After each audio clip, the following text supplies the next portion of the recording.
All right, we are live, and I am live on Facebook, and I'm live on Periscope, and I am coming to you because I sent out the call. You guys had questions, I have answers. My name is LaConya Murray, the small business attorney, and I help clients throughout the United States with trademarks, copyright, and business development solutions.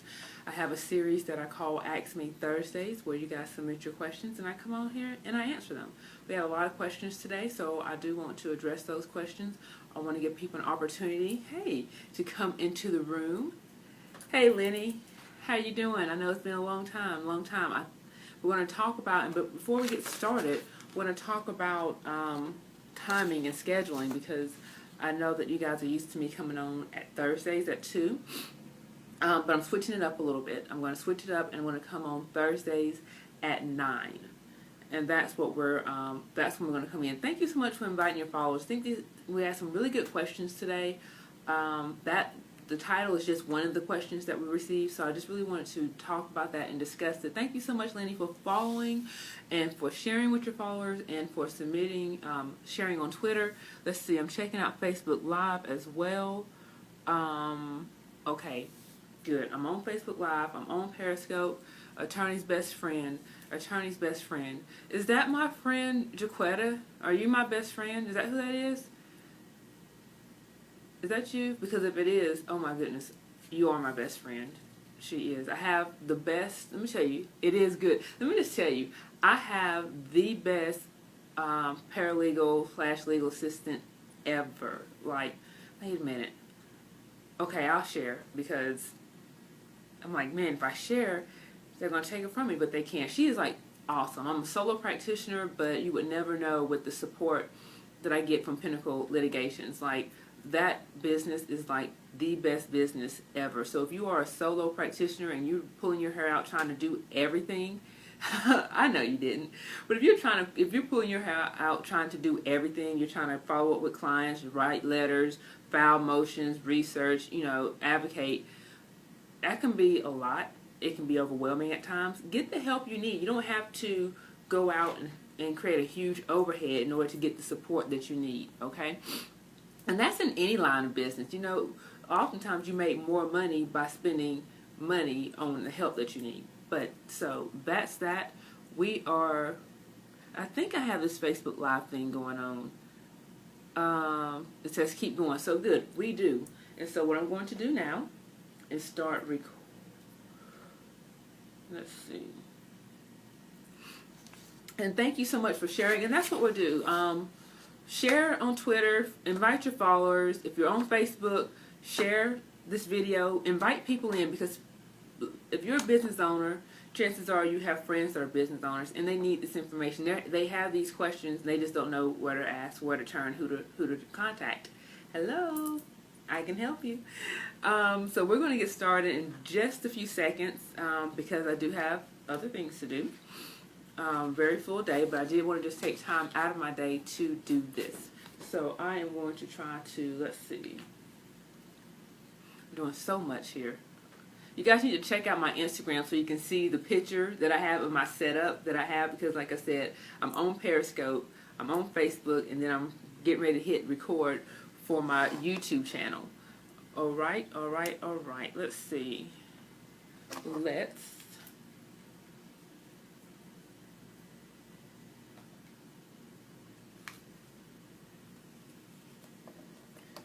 And we're going to get started in just a few minutes. I'm going to do one of those action claps. Hey, Attorney LaConya Murray, the small business attorney, helping clients throughout the United States with trademarks, copyright, and business development solutions. If this is your first time with me, thank you, welcome, come again. I like to come here on Thursdays and answer your questions that you have, because I understand what it's like to be a business owner in different stages and just have questions and not really know where to turn to, or even if you're on the right track. So a lot of times people sit in silence and they just operate in ignorance because they haven't asked. But you guys, not you guys, because you guys have asked. All right? So today's subject, because we got a lot of great questions in, Today's subject is going to be mainly around trademarks and copyrights. So I'm going to go over some of the questions. Let's see. the first question is that someone wants to know if it's true that if you at least do a search on the USPTO's website, that would offer you some type of protection if someone comes behind you and submits a trademark for the same thing. The second one wants to know how long does the process take, the trademark process and the copyright process, and how do you copyright your work. And then, if we have time, I'm going to address these questions because I think they're really good. When it comes to developing a business, should you get a business license first and start small, or do you just go ahead and invest in the license? And when you're starting a business, when is the right time to put it out on social media that you're starting a business? So, all right, like I said, really great questions. Really great questions. So let's get started. I'm going to address this first question. Will a USPTO trademark search protect you if someone else comes behind you and submits a trademark application for the same thing? Well, let's talk about this. Your trademark application search, the reason that you do it is to make sure that you're not conflicting on anyone else's mark. I often have to advise my client that if you do this search, let's say you do the search on a Tuesday, but you decide not to file until 4 months later. Just because you searched 4 months ago and the mark was available, if you didn't register, chances are someone might beat you to the punch. And in that case, if you're not already using your mark, you could lose out on that trademark. Because in the United States, it's first to use. And so by you waiting such a long time between you submitting your trademark, doing your trademark clearance search, and submitting your application, you're opening up yourself to, first of all, you open up yourself to increased attorney fees, because even if you are entitled to that mark, it's going to be more work for that attorney in order to defend and argue about why you should have priority. Okay? Second of all, if you're not using the mark correctly, let's say that this is something that you were thinking about using, but you're getting everything together, and you're launching your project or your business in 6 months, and you wait that time, and in 6 months you're like, okay, I got everything together, I'm ready to register my mark, but in the interim, someone else registered it. Guess what? You just wasted so much time, so much money, so much effort, because you don't have a trademark, because someone beat you to it, because you weren't using it. And trademarks, if you don't use it, you lose it. So don't wait. That's my big thing. Don't wait. But however, if you have done the trademark search and you find that your mark is available and no one's using it, and you submit your application, and then someone comes behind you and submits their application for the same mark in the same class, with the same related services or good, then you have standing. Then you have priority over that second user. Okay, so it's not just about the trademark clearance search. It's about you actually doing something with the mark. And I have a lot of people that's they want to do the search, and then they want to kind of get their money up and come back months later. And I tell them that defeats the purpose.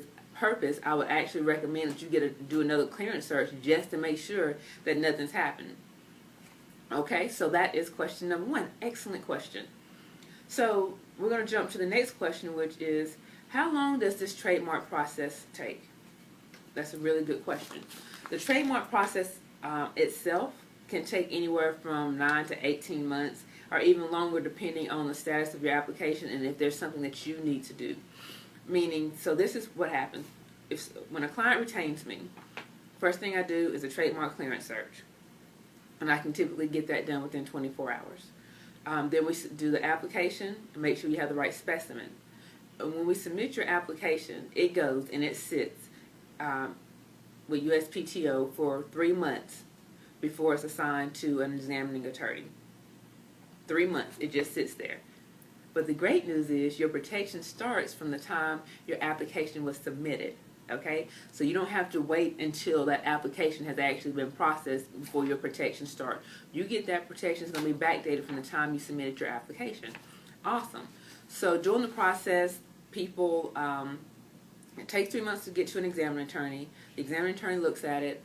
Often, they send out an office action. Sometimes you might not get one.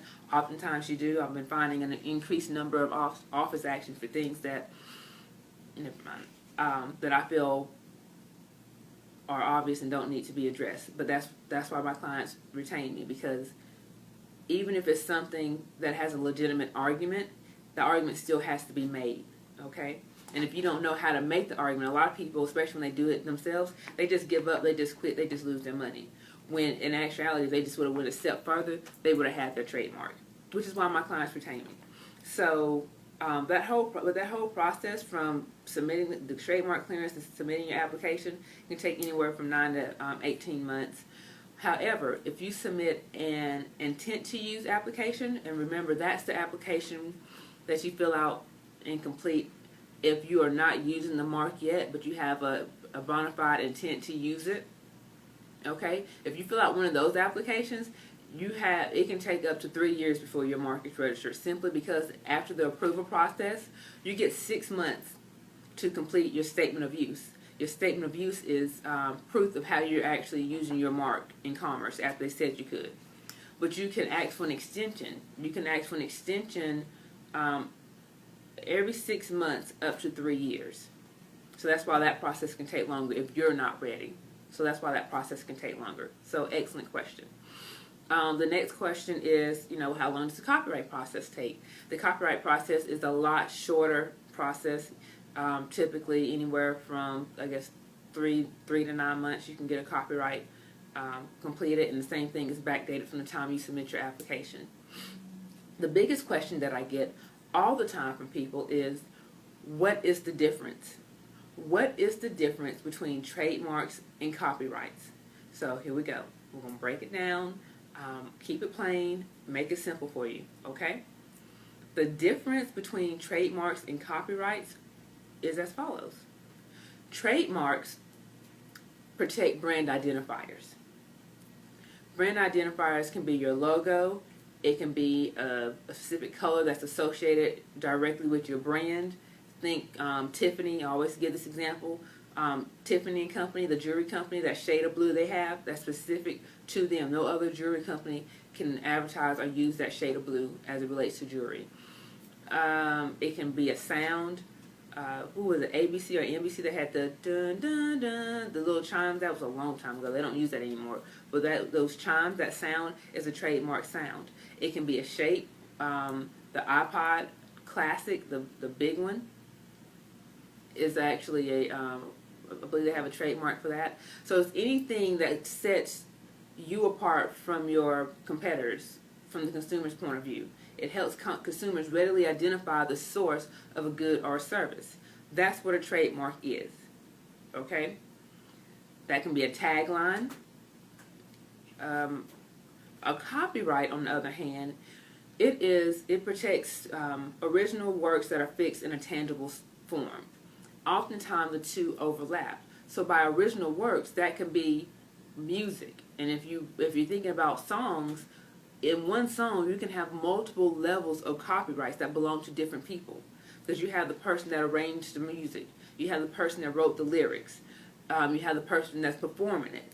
All those people have different copyrights in the work that they did, okay, because it's an original work that they created.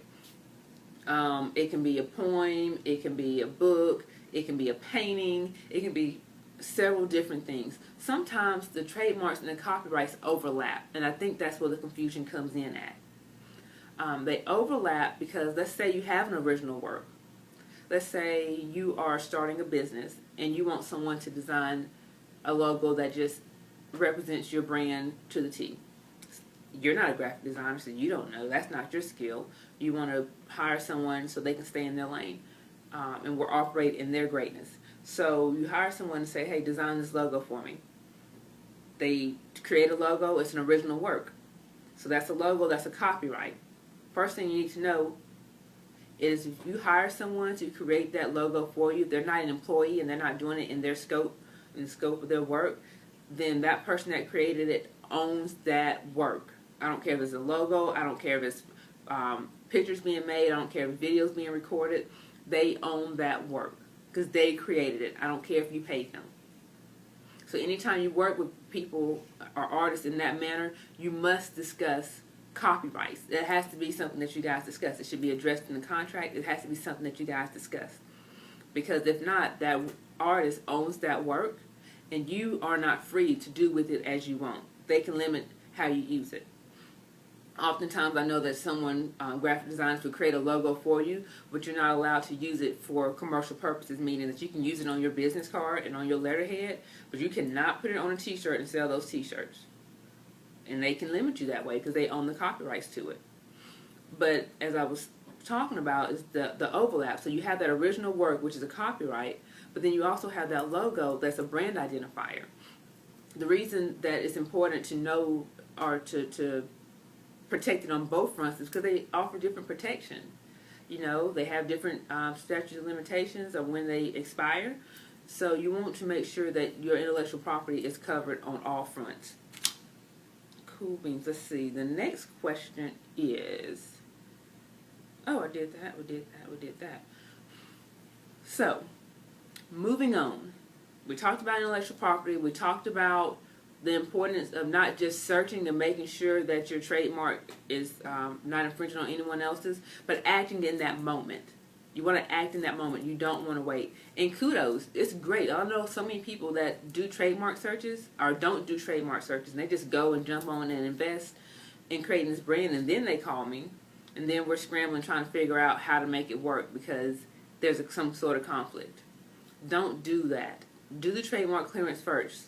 Make sure you're not infringing on anyone first. Protect your intellectual property first. Okay? And speaking of first and what you should do first, that brings us to the next point. When it comes to developing a business, should you get a business license first or start small and then get a license? So I think what you should know when it comes to getting licenses and starting businesses and things of that nature is that everything you do may not be a business. Okay? If you are selling goods or providing a service but you're not making a profit from it, if you're not making any money from it, then you don't have a business. And you can talk to my friend Falashade, the entrepreneur accountant, and she would talk to you about what the IRS considers a business. After years of a loss with no profit, you don't have a business, and I think they will shut you down, but she can talk to you about that. So if you don't have a business, like if you don't have a legit business, then you probably should focus on making sure that you have a business. The way that you do that is planning. You guys have to plan. You guys have to write. You guys have to have goals. You guys have to execute, take steps in order to have a successful business. Depending on what area you're in, you absolutely have to have a license before you do anything. Like for me, I'm an attorney. I can't practice law without a license at all. And that's my professional license. But then you also have your business license with the city. And if I'm an attorney, I'm a licensed attorney, but I'm not working or getting any clients, I don't have a business. I don't need to go out and get a business license. But once I do have a business, then you need to get a business license. There is no start small, wait till you make a certain amount of money before you get legit. You need to start legit. You need to start with the end in mind, because it's so difficult once you start to go backwards and try to get everything straight. You need to handle your business in the very beginning.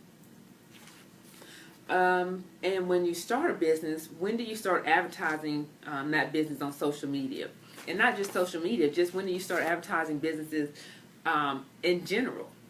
And this is my answer to that. When you're in business, everything should be strategic. Nothing should be by chance. So I can't say that you should get on social media 3 months before you start your business. Or 3 months, because first of all, what you want to do is make sure that you have a business and that you don't just have an idea.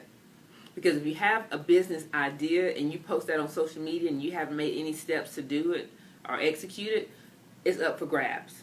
There's no protection in ideas. You can keep that with a trade secret. A lot of times the advantages that we have as business owners and new businesses is the element that no one's doing it. If you found a space to operate in and you see that no one's doing it, and instead of acting, you just talk about it.